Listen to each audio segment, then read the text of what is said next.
അതല്ല ഗൾഫിൽ നിന്ന് വരുമ്പോഴേ കല്യാണത്തിന് എന്താ തിരക്കപ്പെടും ഒരു കഷ്ണം ഞാൻ ഇത് പറഞ്ഞേ ഒരു കഷ്ണം പലയ്യ എന്തോക്കെ ഗൾഫിൽ നിന്ന് വന്നിട്ട് ഒരു കഷ്ണം പലയ്യ എൻ്റെ അടുത്ത് ഈ ഒരു 3000 ചില്ലാൻ സ്ക്വയർ ഫീറ്റിന്റെ സാധനം അടിക്കണം എന്ന് പറഞ്ഞപ്പോൾ എൻ്റെ അളാപ്പൻ ഇവിടെ വന്നിട്ടാണ്ട് ഇരുന്ന് ഈ മൂലൊക്കെ ബാക്കിൽ ഒരു പില്ലർ കുഞ്ച് ഇതുണ്ടായിരുന്നു അതിൽ വന്നിട്ടാണ്ട് ഇരുന്നിട്ട് സെമീറജി എന്ത് കണ്ടിട്ടാണ് ഈ പണി എടുത്തിക്കണേ ഇതിന് എത്രായിരം ഉറുപ്പ്യൻ്റെ പലമാണെന്ന് എനിക്കറിയാം ചോദിച്ചു. ഞാൻ ചോദിച്ചു പല തന്നാൽ നിങ്ങൾ പണിയെടുക്കുക ചോദിച്ചു.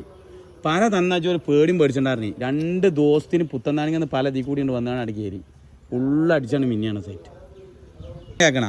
സൗദിയിൽ നിന്ന് വന്നിട്ട് ഞാൻ ആദ്യം അടിച്ച വീടാ തരാം. ആ കാണുന്ന 3500 സ്ക്വയർ ഫീറ്റ് ആ പേരാണ് ആ വീട്. ഇന്നലെ രാത്രി ഞാൻ വന്നിട്ട് ഇതിൻ്റെ വോട്ട് അമ്മട്ടം നിന്നിട്ടേ ഞാൻ ആ വീട് കണ്ടിട്ട് എൻ്റെ അളാ പറഞ്ഞു ഞങ്ങൾക്ക് ആ പേര ഓർമ്മ ഉണ്ടായിച്ച്. ആ പേരാണ് നമ്മൾ ആദ്യം എൻ്റെ ബെൽറ്റ് തറ ഫുള്ള് അടിയിലെ കിണറിൻ്റെ സൈഡ് ബീം കംപ്ലീറ്റ് ഞാൻ അടിച്ചിട്ട് കൊടുത്താണ്. ഇൻഷാല്ലാ എന്തായാലും ഉള്ള വർക്കത്ത് കേട്ടോ. അപ്പം ഇനി ഈ മൂച്ച് നോക്കാം. ഇന്നലെ രാത്രി വന്ന് നോക്കാം. സുഖല്ലേ അല്ല ഹോട്ടലിൽ നിന്ന് ഭക്ഷണം തന്നീ നാളാട്ടെ നമുക്ക്. മൂച്ച് വാങ്ങിയാണ്. ഇൻഷാല്ലാ എന്തായാലും പരിപാടി എടുക്കട്ടെ. അവിടെ എന്നാ പോട്ടെ എങ്ങനെയാണ്ട് പോട്ടെ.